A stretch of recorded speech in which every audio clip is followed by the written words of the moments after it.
Hello, everyone, and welcome to another AEE webinar. This time we are very happy to have Tony Alvarez with us. He'll be speaking about when volatile situations arise in processing and reflection. Before we get to that, just a couple nuts and bolts. My name is Dan Miller, by the way. I'm going to be your moderator today. I'm the Professional Development and Standards Director with AEE. Excited to bring you professional development opportunities like this. And we're going to be using mostly the Q&A function you'll see on your screen, a little box that says Q&A. That's going to be how we interact with Tony. If you have questions for him, feel free at any time during the presentation to type those out. And there'll also be times where Tony asks you all some questions. Please type in your thoughts in the Q&A. There's another box, the chat function. That's going to be more for behind the scenes. If you're having some technical difficulties or some feedback about the volume or something like that, just go ahead and write that down in the chat, and I'll be happy to get back to you and take care of any issues you're having there. And those are pretty much all the buttons you need to push during this presentation. So, like I said, we're excited to have Tony Alvarez here. Tony is currently teaching at the University of Michigan School of Social Work. He is a longtime AEE member, has presented keynote presentations at our conferences multiple times. In 2014, won our Michael Stratton Practitioner Award. Overall, excellent human being, which really I think helps to make him such an excellent facilitator.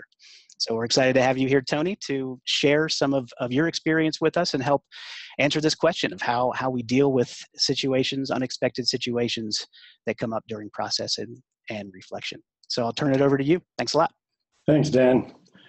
Hi there, folks. All right, so here's the point B of the seminar today, is what to do when unpredictable and unexpected or volatile responses surface. Here's who I am. I've been teaching a long time. I own my own consulting firm where we do training and consulting throughout the country, as well as internationally. I've been a social work practitioner for close to 40 years. And primarily my work has been with children and youth and their families, based almost always in the schools, but also out in the community. I've done adventure-based work for like through a ropes course and through other things like that for a while. Currently, I'm a trainer and a supervisor, a consultant, an author, and a speaker. I'm also a partner, a father, a grandfather, a gardener, a birder, and a hiker. So that's me. I was intrigued by the list of the participants that Dan shared with me. It's a diverse group of folks practicing at colleges and out in the field, in the bush, in the wilderness, as well as running adventure programs for therapeutic gain. So I'm very excited for this webinar. Here's sort of the flow that I'm hoping we can follow. Start off with, I want to get you in my head about, in terms of the language that I use around facilitation and around guiding, then some things that we might want to consider, and a couple of examples, and look at how much do we and can we really know about our clients and about what their responses might be and what really is in our control, and then summarize that stuff. Questions can come anytime, as Dan said, all right?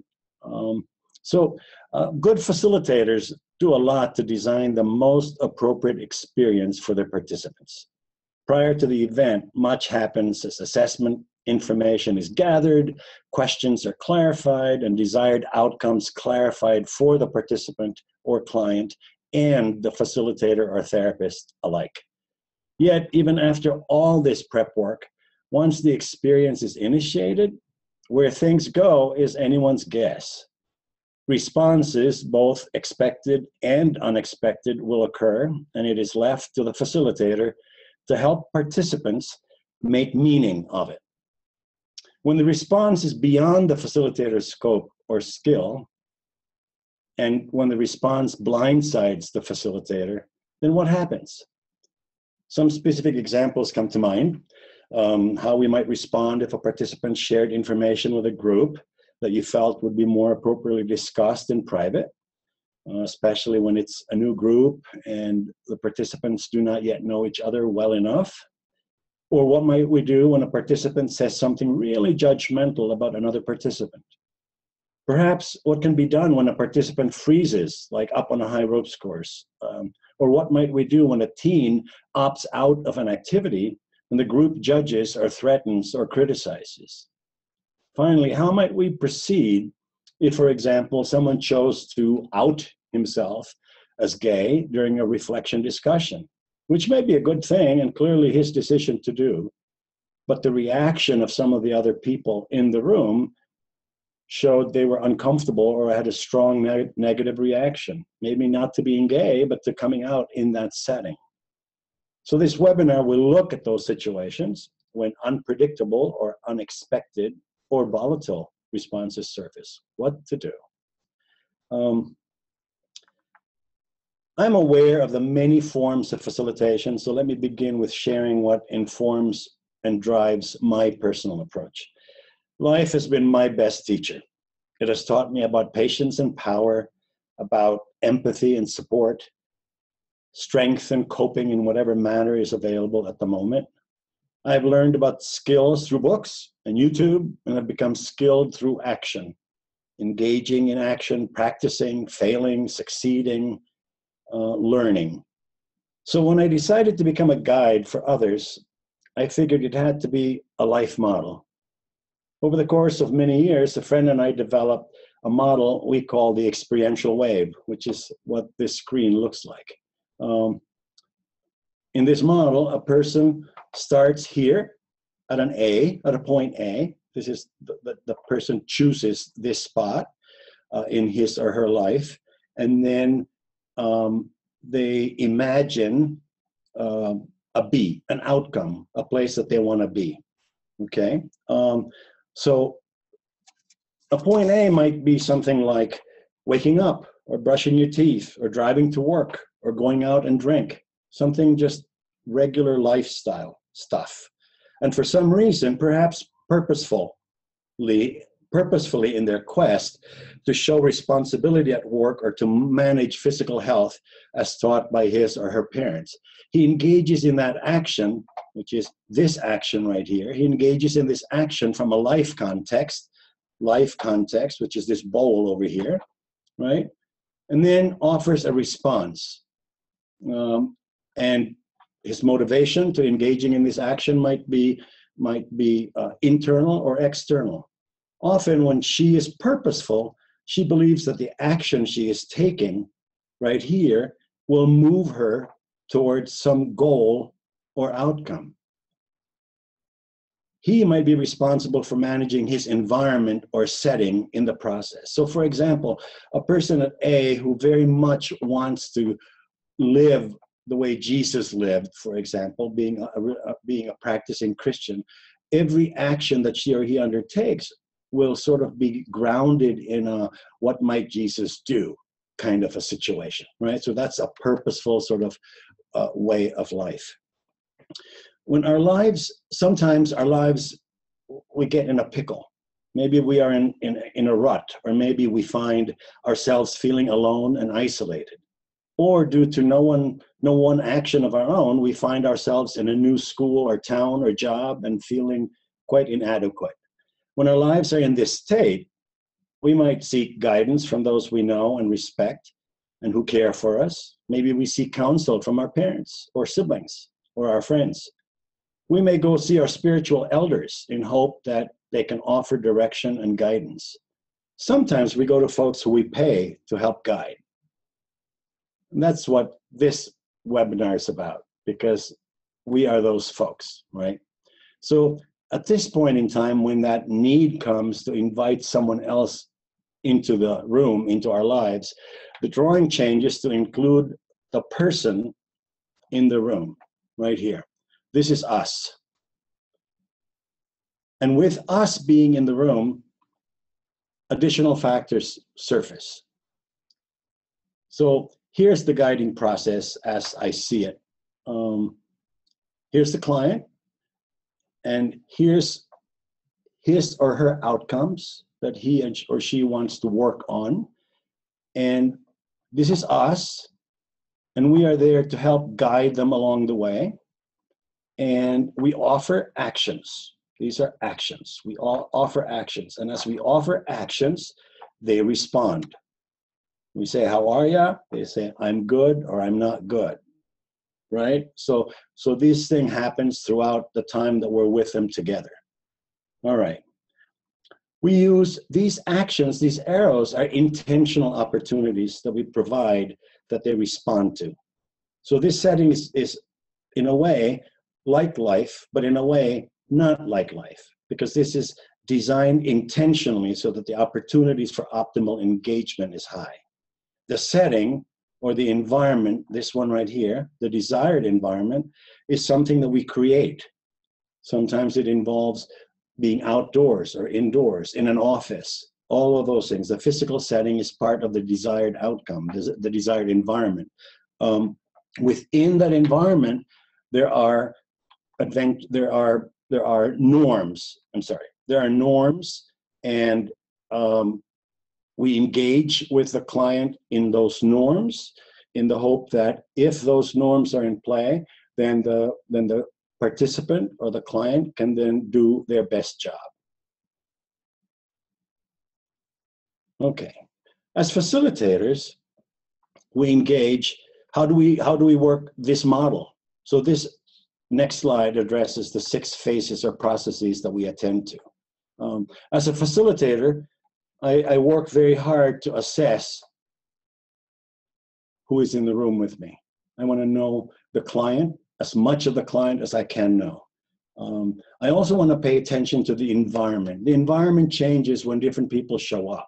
So my office is different for person A than for person B. So that environment has to be created and managed that would be the desired environment for the work that is going to be happening. Within that environment or context,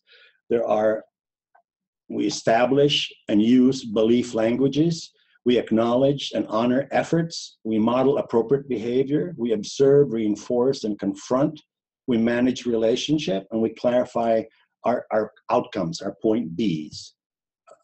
Once we've sort of addressed the assessment piece of assessing the person in the room, as well as the environment by which we're engaging in this work, we match what we know with an action. And then we create that action, we choose that action, we brief it, and we lead it, and then we attend to the process. And once the responses start coming, and sometimes the response is early on, and sometimes it's at the end of the hour or the activity or the trip, then we begin that process of guiding the response towards learning. And that involves encouraging reflection, making connections, clarifying, interpreting, confronting, working through, acknowledging, supporting, etc. And at the end of the day, when the client has left us, part of this process or this model invites the facilitator or the guide to evaluate that process, to reflect on how did my work manifest the beliefs, and what was the client's performance, and how do I evaluate the sequences of our actions? Did I choose the right tools? Was our hiking trip too challenging, not challenging enough, etc., etc. Right? So those things occur. What the leader does throughout the process is guided by her or his assessment of where the client is with regards to that change process. I mentioned beliefs. These are norms. So in the work that I do and the model that I engage in, these 7 ground that desired environment. And so much of my work is really focused on paying attention to how these 7 manifest themselves in the space that I'm in, and then using those 7 and their manifestation in the room to help people move forward towards their desired outcomes.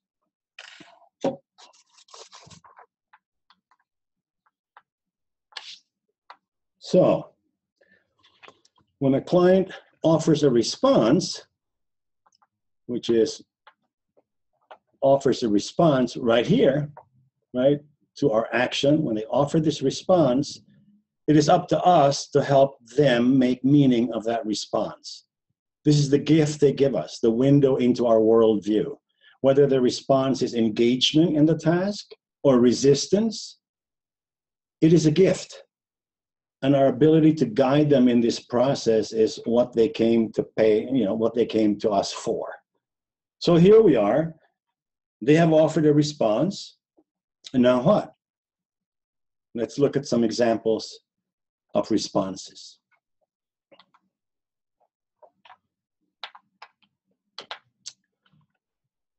During a middle group session with 9 teenagers, I offered the all aboard activity. So if you're not familiar with the activity, you get a board and you invite people to get up on the board for as many seconds as they can.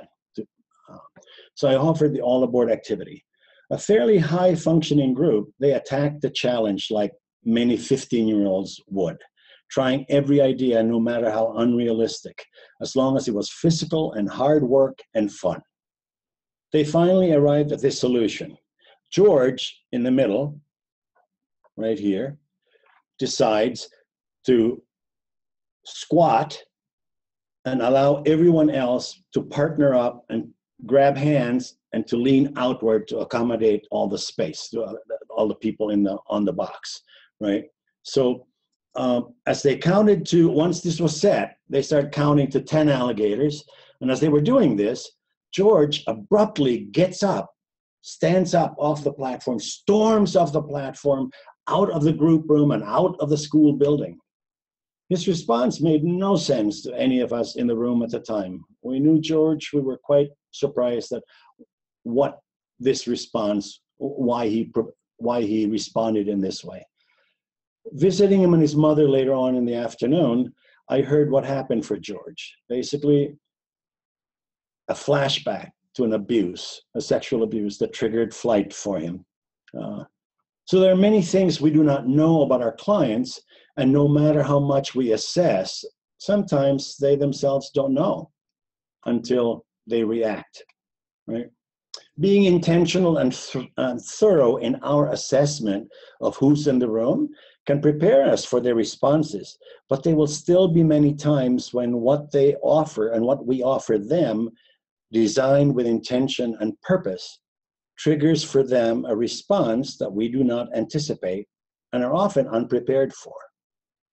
Sometimes clarity in our purpose, in their outcomes and in our goals, is another factor that generally prepares us for client responses. If both parties have clarity about their point B, then we can offer the best that we can do under the circumstances that we are in. Here's another example. And this one came from a colleague. And she says, in my class, one of the students, while playing Tangled, shared with 6 group members about her having been sexually molested in her family. She's crying a lot, and she thinks this has affected her sense of identity. I'm afraid that she might be hurt in class, and the group member might not keep this a secret in the future. The class just wanted to try these new tools. What would you do in your discussion with the students? I am afraid that her sharing during reflection will hurt her in the future. Okay, so take a quick minute, 30 seconds, whatever, and just consider the following. If we could back up time, what actions might we take so that it would be less likely for something like this to have happened? What do we know from group work, research, for example, to help guide us? And then in the present, what options might we have? I'm going to sit quietly for about 40 seconds. So type in some responses.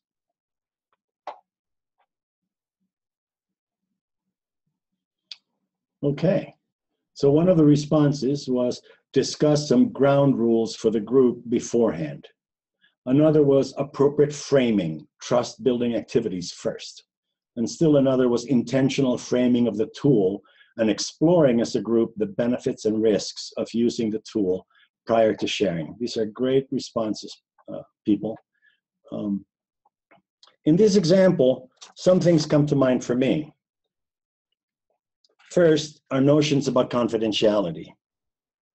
We have very little control over confidentiality in groups.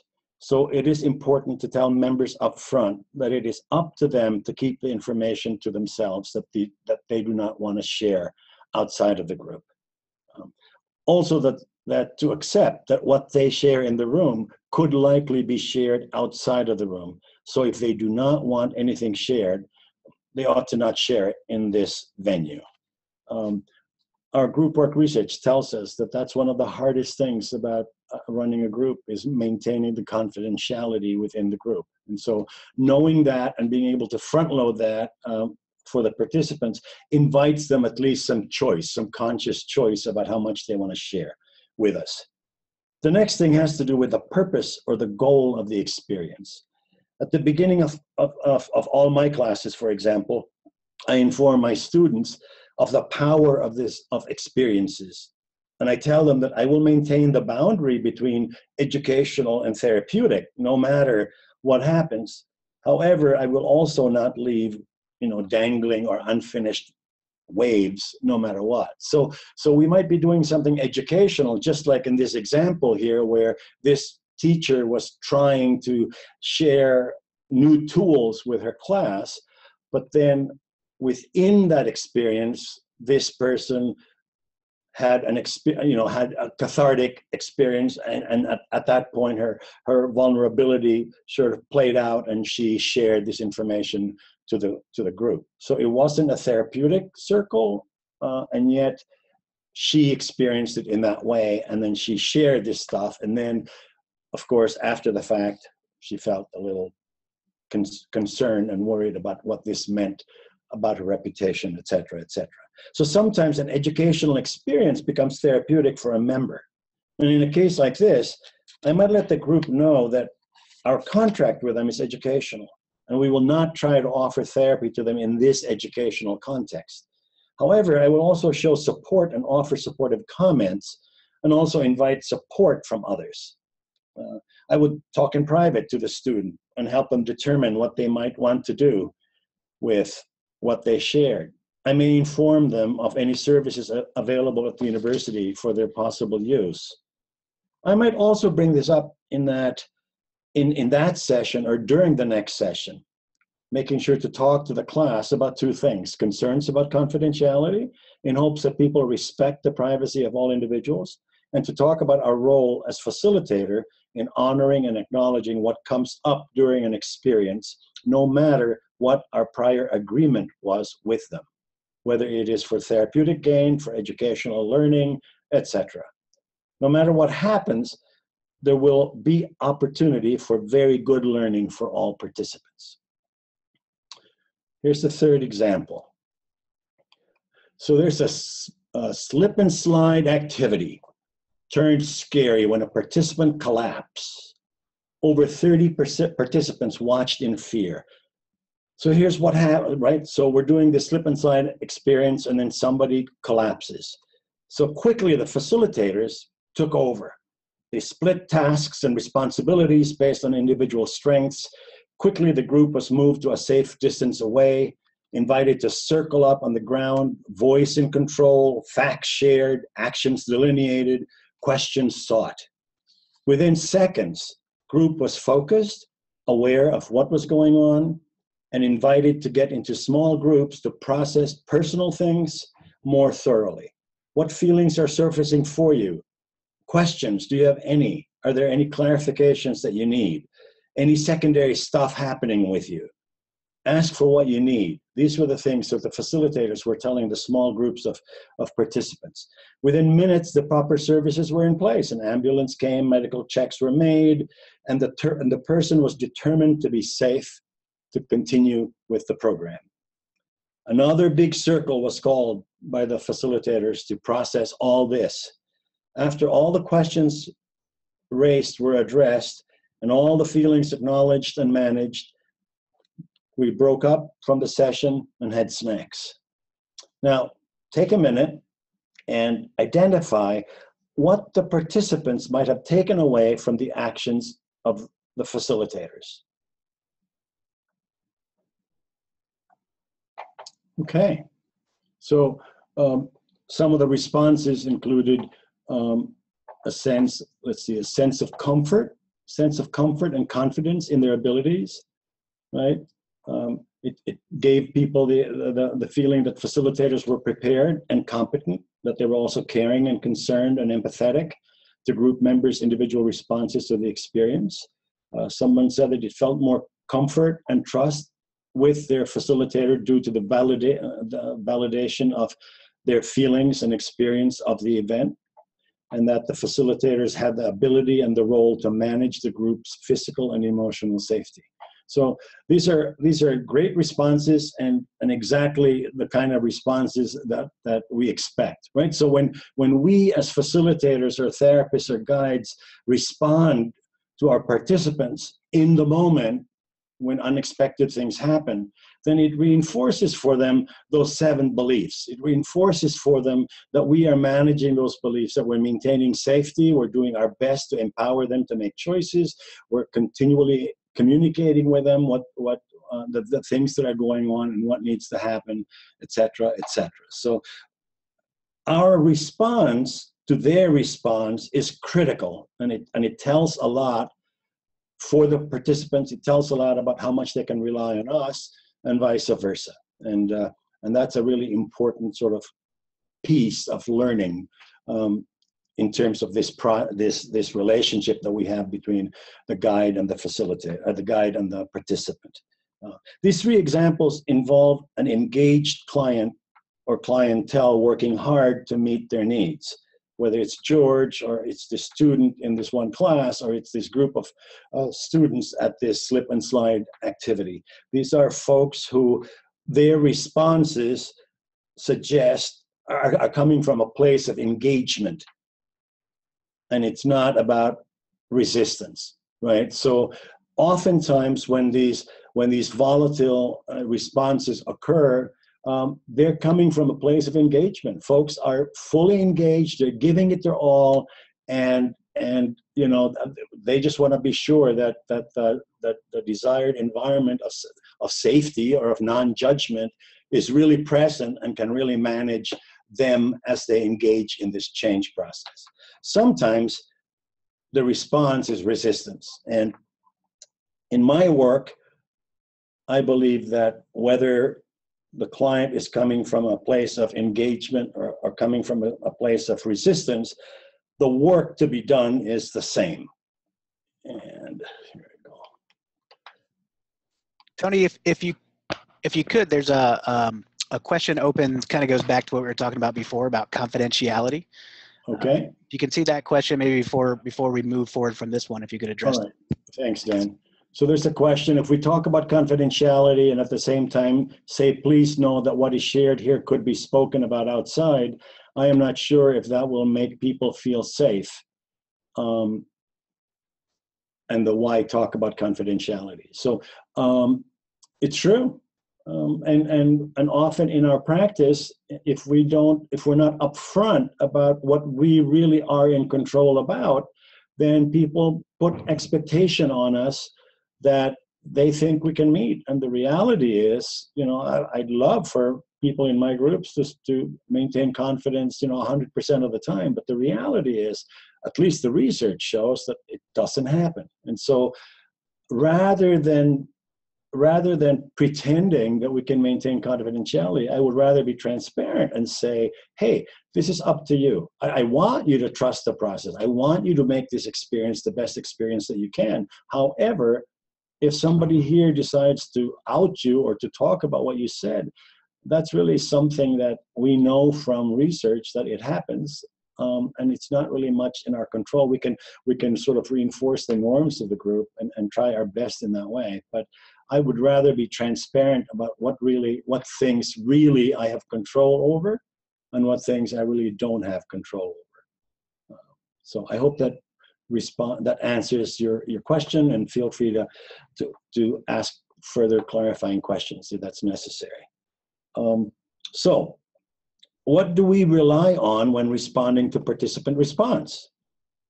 So we rely on rituals, the rituals that we've created. So for example, things are going crazy in the group and people are, you know, there's an accident happening or someone's at risk and everybody's just blah, that kind of stuff, then sometimes going back and saying, whoa, folks, remember, let's bring back the talking stick, for example, right? Or rely on the desired norms. And wow, I wonder if this environment is feeling safe for people. I wonder if it's gone to a place of judgment and that people are feeling at risk and stuff. So can we settle down and let's look at this and try to make sense out of this from our desired environmental norms and expectations. So that might be one thing that we can do. Remind members of expectations. Often we get caught up in the passion of the experience and we forget that we really wanted to work hard at not judging people's behaviors. And so when we're yelling at them up on the ropes course saying, come on already, hurry up already, or X, Y, or Z, a reminder about what are our expectations around safety and around challenge and around empowerment, then it invites the person to perhaps go back to that and settle into sort of how they ought to manage during that time. It's also helpful to continue to make observations. The best thing we do is we observe. We put out there what we're seeing, and then we invite input from the participants. We invite them to tell us. And in the end, be direct and honest and authentic. Authentic can go a long way. So can honesty regarding the limitations of the setting or your power, my ability to keep these things confidential. It only goes as far as me not saying anything about what you just said, and then me inviting people to not say anything else. But whether they choose to or not is not really in my power, and I'd rather be honest about that. Here are more responses. Recognize your limitations. Don't promise more than you can manage.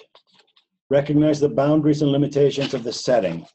I think oftentimes we forget this part, but we need to know that, if we're out in the woods, the limitations are sort of endless in a way, and so we need to recognize that and sort of keep that in when we're thinking about what action to take.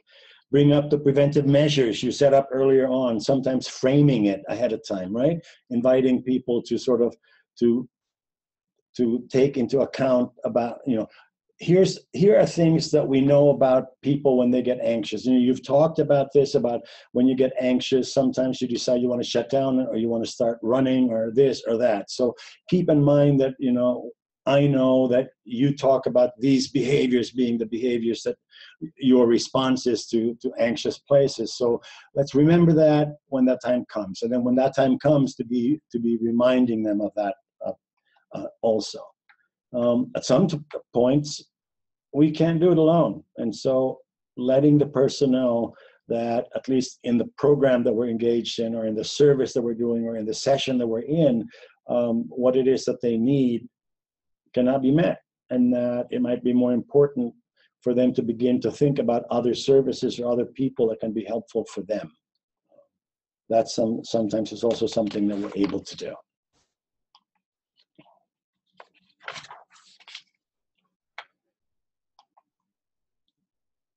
Sometimes I like to rely on managing the beliefs. I invite all participants to do this with me because I can't really manage the environment myself. It's a collaborative process of creating a space that everyone can do their best work in. And so inviting participants to manage those beliefs, to do this with you would be great. And some statements that I have used include these things. Maybe asking them, how are people feeling about what just happened, right? So something goes on, someone, gets out of control or something gets thrown or something accident happens, and just bring it up and just invite reflection, invite them to help us figure it out.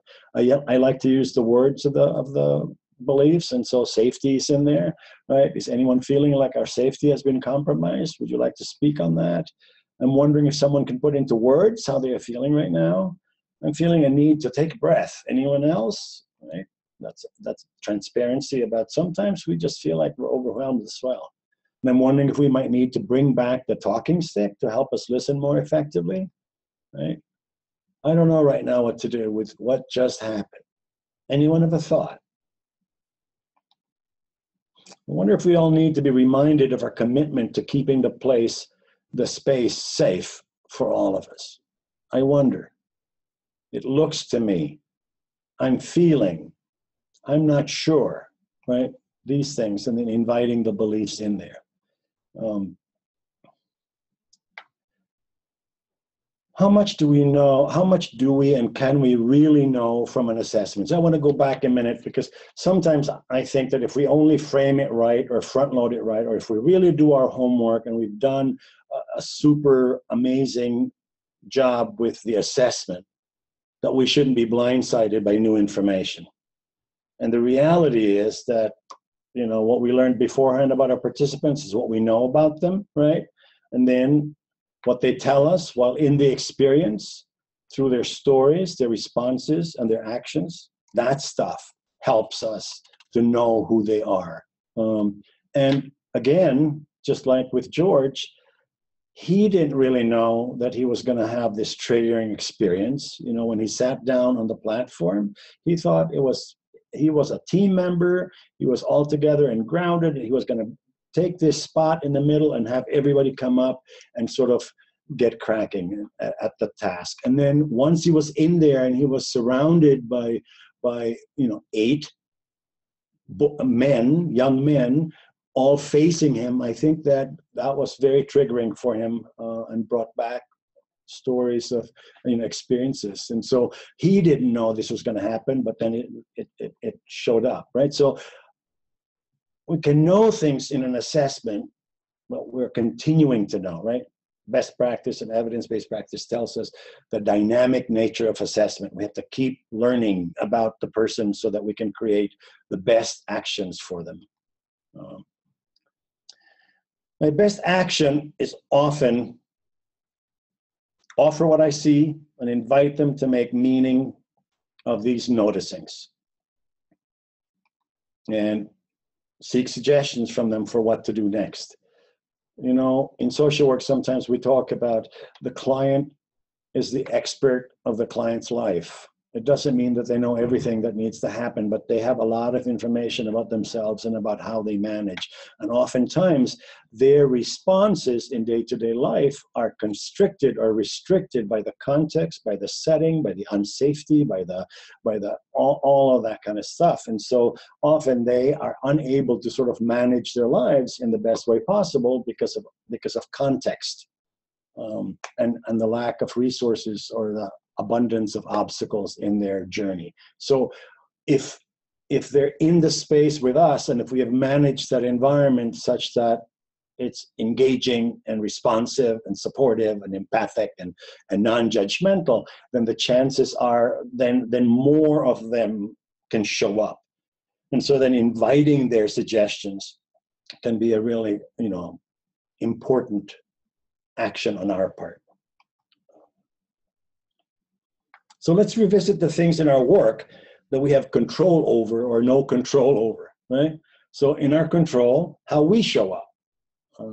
Whether we show up 100% ready or we show up like having slept only 2 hours because we have a toddler at home and that our toddler was sick and didn't sleep all night, and we show up like half dead. But we still know that. We still can own up to how we show up, and that we know. And we know what's triggering for us. We've done critical consciousness work, and we're trained, and we have our training, our experience, and all that stuff. And so we know how we show up. And we know how we manage the desired environment. We're quite aware when something feels safe or unsafe, when something is boring or challenging, when communication is effective. Right? By watching and observing, we can see whether that environment is functioning for the client population. In our control is how we choose our actions. how we facilitate, how we decide on actions, how we respond. Are we going to do a tag game? Are we going to climb a tree? Are we going to push through the other 5 miles on the trek? Are we going to go into a cave when it's already 6 o'clock in the evening? All of those actions are in our control, and we know that. And then we know what we take away from the experience. Oftentimes, we don't take the time to sort of reflect on what we took away from the 15-day experience that when we were guiding 7 young people into the woods. It's important that we reflect. It's important that we gain insight about ourselves and about our resources and our strengths, etc. And then the other column are the not in our control. We have really no control over who shows up, right? I mean, I can't say, oh, sorry, you're on the autism spectrum, or you can't come. The person who shows up is the person who shows up to the program, and we've accepted them, and they're telling us as much as they want to tell us about who they are. And we don't know what shows up with who shows up.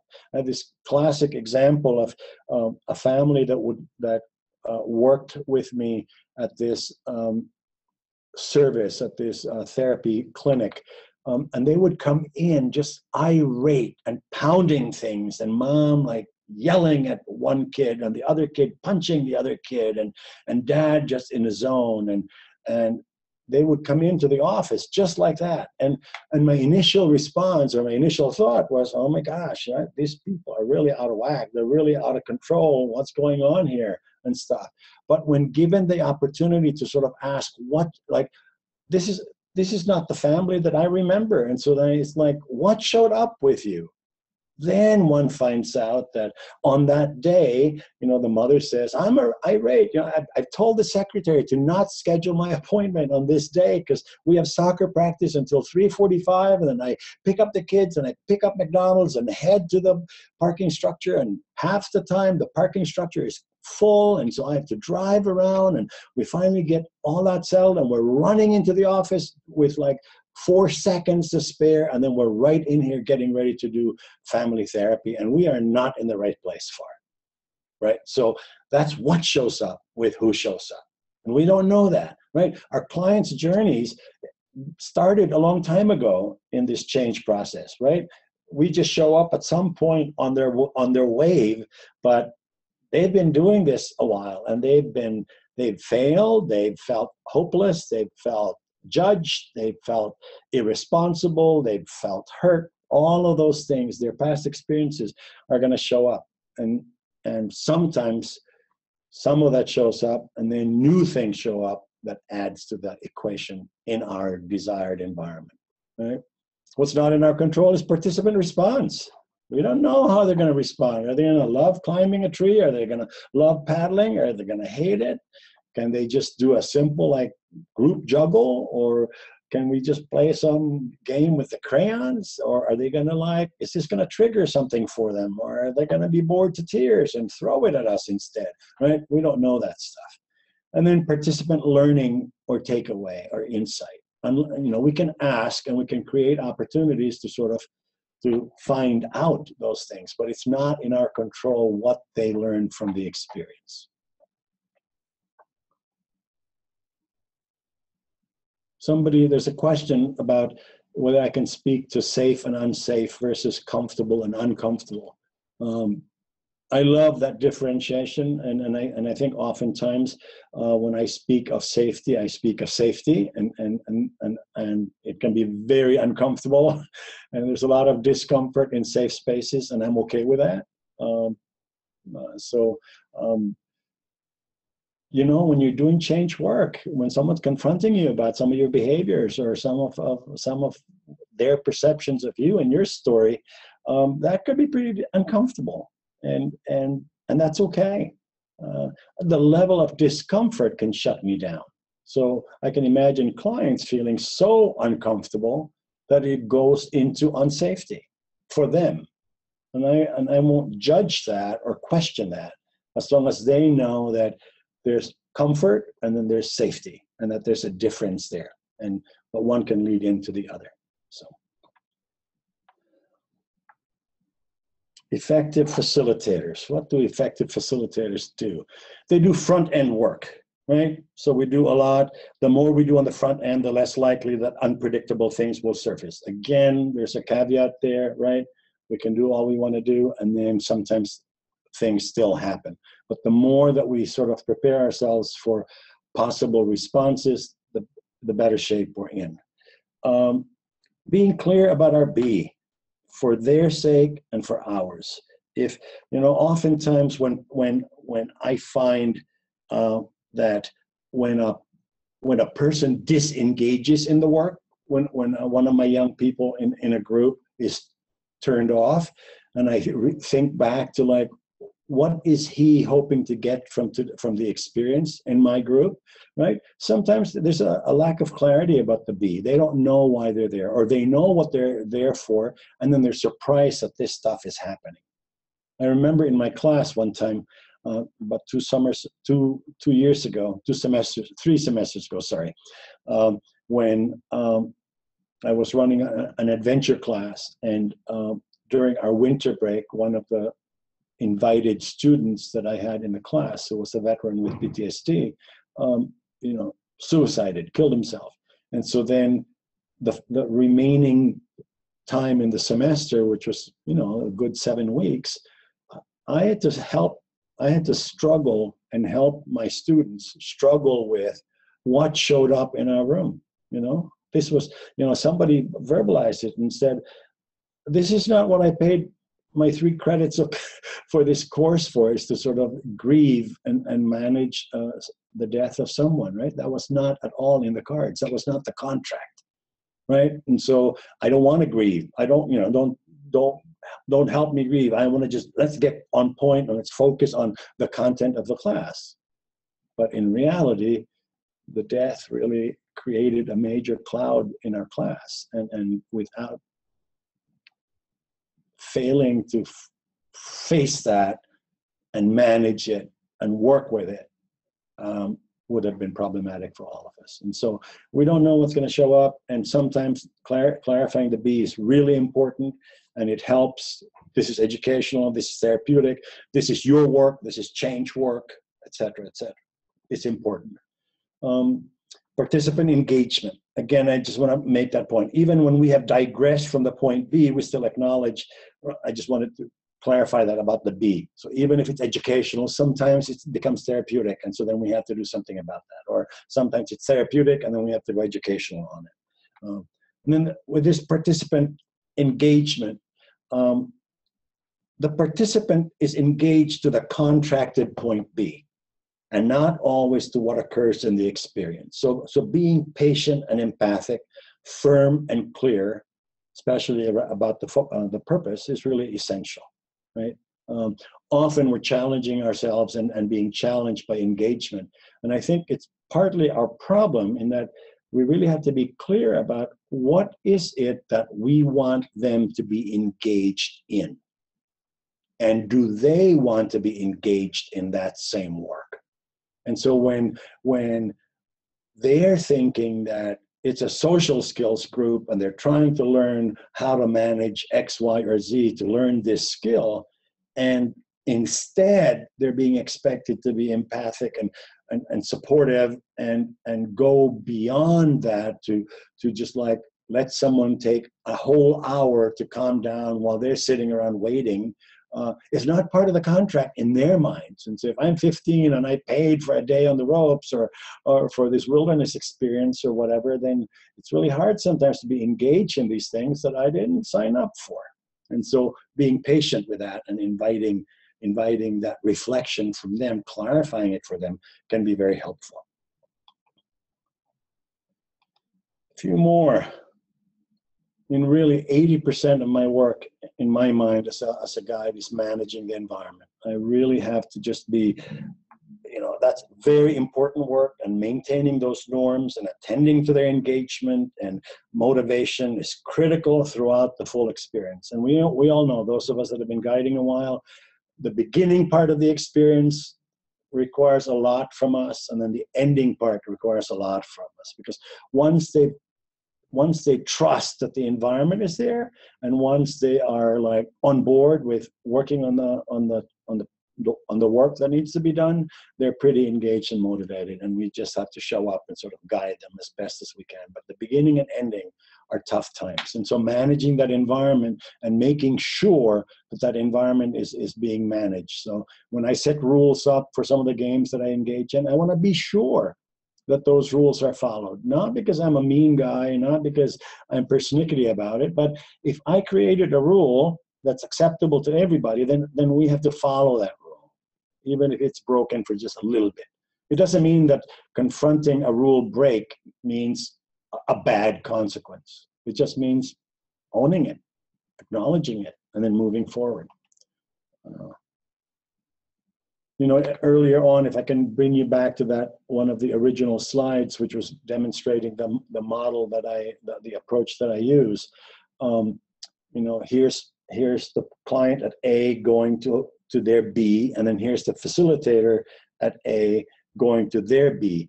The facilitator B, to me, are these words, that we promote empowerment and joy and belonging and safety and trust, such that hope can develop. So it doesn't matter who the client is, we want to work on promoting those sorts of desires, those norms, as part of the working the environment. Again, make observations. It's really important. When I work with my students, a lot of my students jump very quickly from observation to judgment. Sort of like, I noticed this and it's bad, or I noticed that and it's like that, right? And it's really important to put a gap between what we notice and judging it. And in fact, if we don't judge it, it's even for the better, okay? And then to keep in mind that participants don't have to know it all. Like why they behaved in some manner or why they responded in a certain manner. It's why they're there, to sort of gain that feedback from us, to gain that information from us. So I want to I'm wondering about questions or comments. So in summary form, I'm thinking that when these responses occur, it really helps if we've done front end work. It really helps. But even when it doesn't help, in the moment work requires the things that we set up in the beginning. So, right, if you've created the desired environment, you've made expectations clear and norms clear, and you've sort of managed them and really been tough about staying true to those words, walking your talk, so to speak, then when the time comes when something unexpected occurs or something volatile occurs, then it's much easier to then say, whoa, hang on a second, stop what you're doing, circle up, or people stay over there because I need to deal with Fred over here because he's right now needing some individual attention or whatever, right? And relying on the things that we've been working on throughout the course of our program is sort of, it's what's in our bag of tricks when it comes to managing these volatile situations and these unexpected responses. So when a person, going back to one of those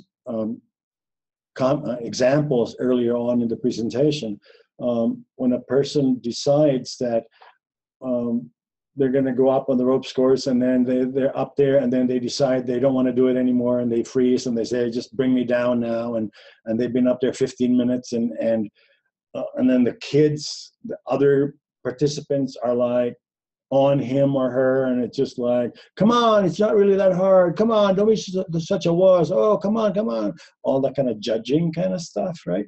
When that stuff is happening, relying on our expectations and our norms and getting them grounded back in that is more important right now than getting that stuff done. And look at what you're doing to our environment of safety. You're just inviting judgment into it. And do we want judgment in the room?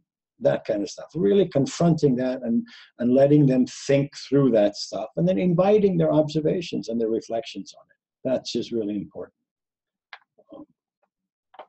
I see a couple of questions. So Tony, if I could just interrupt for one moment. we are sort of moving into a general Q&A phase of this Okay. presentation. So if anybody has those thoughts of, oh, here's a situation that came up with me and what might you do in this situation, or just general questions, go ahead and start typing them up.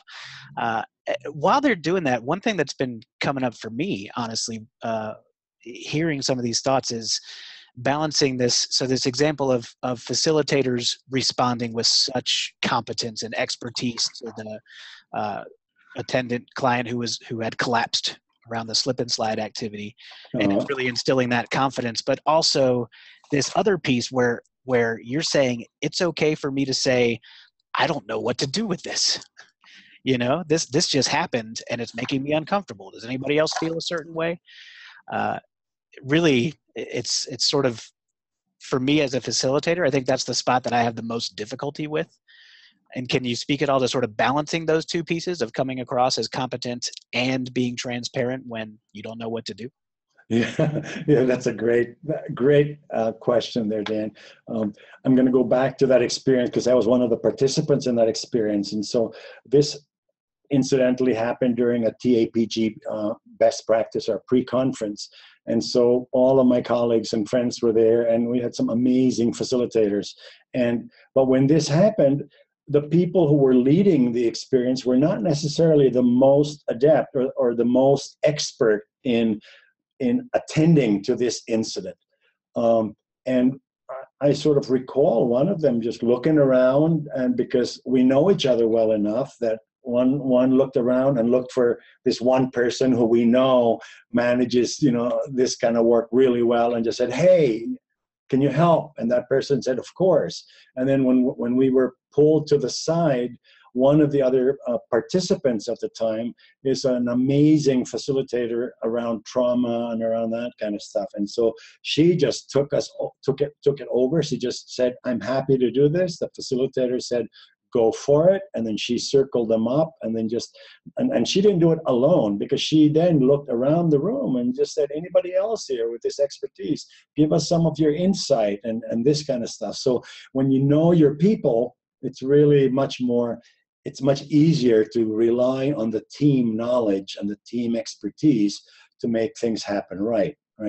So clearly there are times when it's like, whoa, I just don't know what to do, what to make of this. And it's okay to say that and hope that there's someone in the circle who might be able to figure something out that can be helpful. And honestly, it's okay sometimes when you're stuck, when you struggle with it. I see some new questions coming up, able to suggest some books for working with groups. I do have a number of good books and stuff, and I would request that maybe you email me through Dan, or Dan has my email address, or this presentation has it. Email me and remind me that you were in this webinar and ask for those books, and I'll be more than happy to send you a list of resources. Somebody else says, one issue I have experienced in group reflections is when a group has become tired and or disengaged for whatever reason, and some are not listening or engaged in a reflection. Would you continue reflecting with just those who are still involved, or stop and work to involve everyone, or cut the reflection short? Again, a lot of my answers are going to be, it depends, Sam. So I'm thinking that, as I'm engaging in this reflection process, right? Sometimes the reflection involves talking and debriefing. And so if that's what our choice tool is, and then people start disengaging, then in my head, I'm thinking, okay, what is this behavior about? And by and large, when resistance shows up in the room, right, like shutting down or turning off or disregarding norms, when people resist what's going on, then it almost always is about those 7 beliefs. And so my Rolodex in my head kicks in, and I go, is there anything that may have messed with the trust in the room? Is there anything that may have messed with the safety? Is this behavior that I'm noticing right now about safety? Are people checking out because it's getting a little deep and they're getting anxious? Or has it been going on too long that they're bored to tears, and the challenge of listening and reflect, is too much at this point? Or right? So just going down that list And if I can't figure it out, I offer the observation.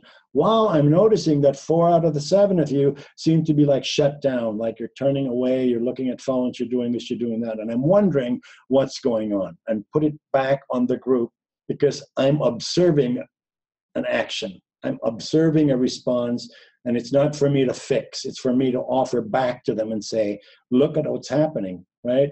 Because somebody might say, yeah, it's gone too long. And then you can say, do others believe that? Should we shut it down? I'm good with that, right? So inviting their voice, because empowerment is about their voice, right? It's about honoring the voices of the participants. So I might do that. Another question is about whether I've ever asked a student, client, participant to leave a group due to their unwillingness to adhere to the group's established norms. What are your thoughts on that?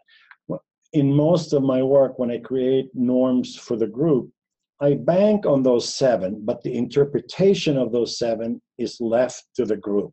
And so usually during the first or second session that I'm with the group, I've done enough activities, right? Fun activities, challenging activities, juggles and tags and things like this.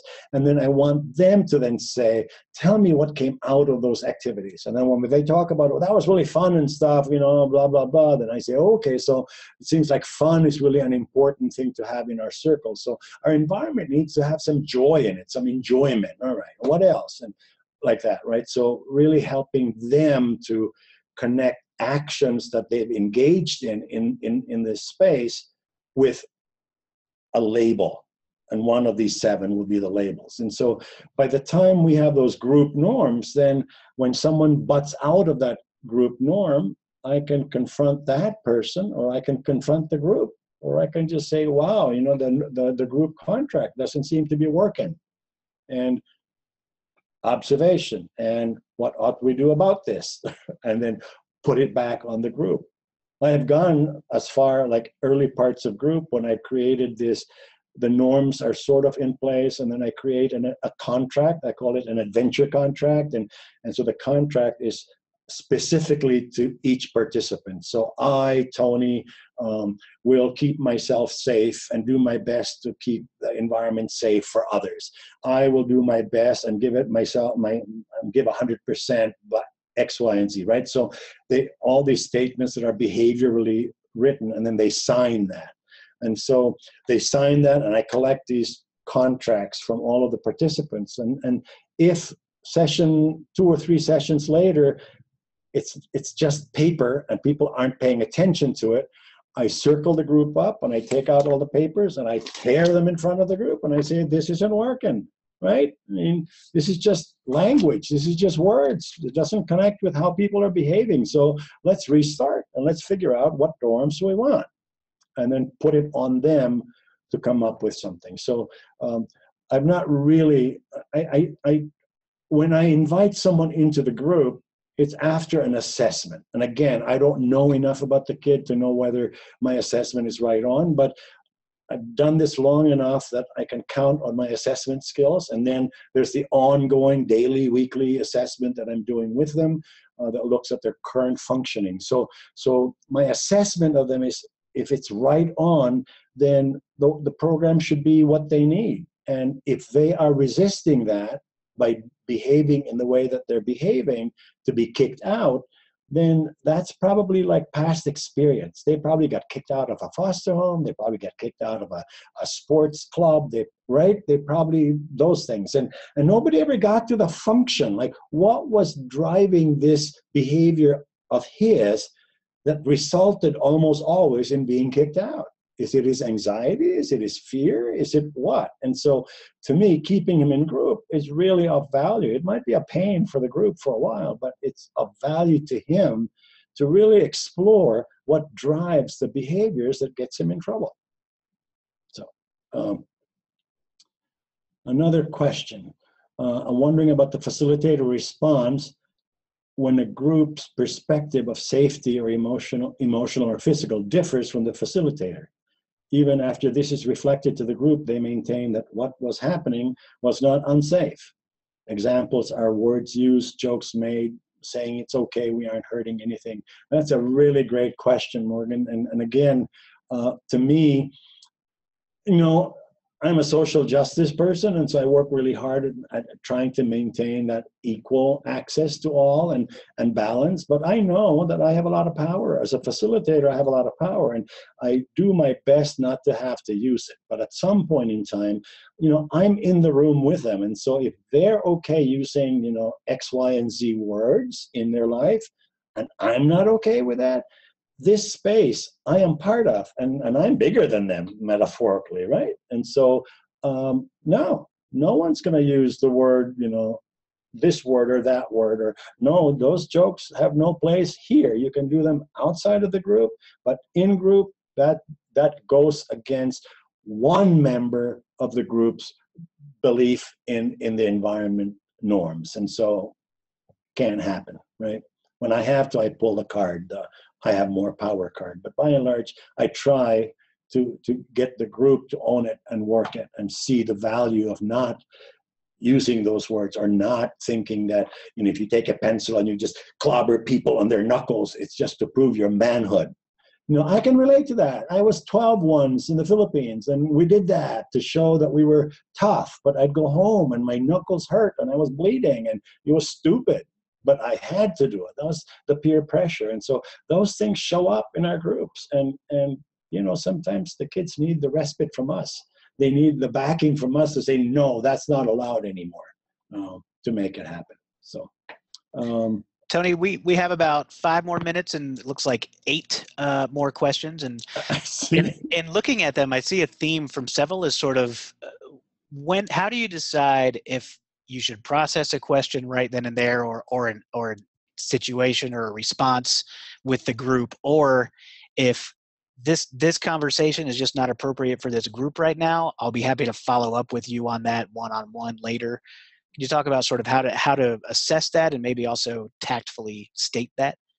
Well, that's a really great question, and what guides me often is the purpose of the experience, right? So if we're engaging in a 10-mile walk or hike, and the B is to prepare ourselves for the 40-miler that we're doing in a week, and this is part the blah blah blah, right? So there's this is the purpose of it.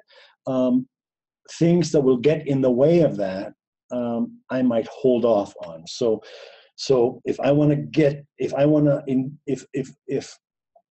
believe that the group as a whole is working towards, you know, movement towards their B, then I might stand next to someone and say, you know, I heard what you said, you know, I noticed what you're doing, I'm watching you, and my observation X, Y, and Z, and I'm wondering if this is something that maybe you can talk about, or we can talk about when we're back at camp, or I can give you a call afterwards, or maybe after this hour I'll sit with you, rather than take the time with the group. There are many times when I think some facilitators use the idea of the parking lot, where you can like put things down and say, we'll talk about this another time.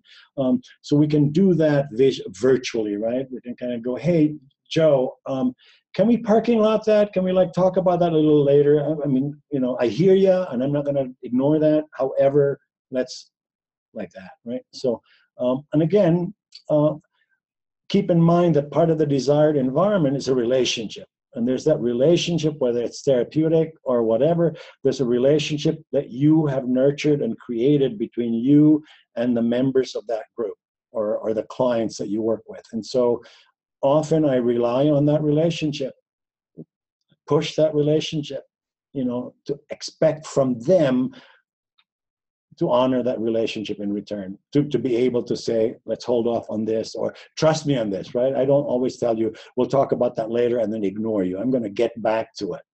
And you know that about me. So trust me in this one when I say, can you zip it? We'll get going. Thanks. I think we have time for maybe 1 or 2 more, and then I'll sort of wrap things up, and we can address these in the future in a couple different ways. I'll share that as well. Okay. There's a great question. It says, I live with the group I facilitate and wonder how to respond when I am criticized or attacked in front of the group. That's a great question. sadly or honestly, I've not been in that circumstance, at least that I've known about. And